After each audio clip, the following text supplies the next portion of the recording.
ఏంది పిల్ల ఎక్స్ట్రాలు మాట్లాడుతున్నావు? నీకు నచ్చిన పని నువ్వు చేసుకో, నాకు నచ్చిన పని నేను చేసుకుంటా. నేను హ్యాపీగా ఉండడానికి ఎంత కావాలో అంత సంపాదించుకుంటున్నా. నేను నీ ఫ్రెండ్ని. నీకు ఇష్టం ఉన్నప్పుడు ఫోన్ చేసి ఇక్కడికి రా, మంచిగా వండి పెడతా, హ్యాపీగా తిను. కాసేపు ఈ పచ్చని పొలాల్లో టైం స్పెండ్ చేయి. అంతేగాని మళ్ళీ ఎప్పుడు నాకు జాబ్ ఇస్తాను అనొద్దు, ఎందుకంటే అది జరగని పని. పొద్దున్నే లేస్తా, నా పని నేను చేసుకుంటా. సాయంత్రం క్రికెట్ ఆడుకుంటా, నైట్ 90 తాగి పడుకుంటా. This is my life.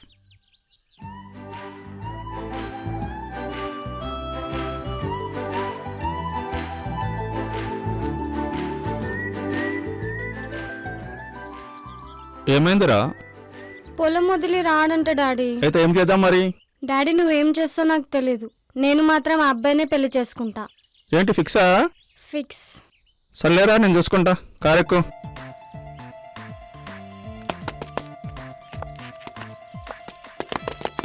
రెండు ఓవర్లకు 40 కొట్టాలా?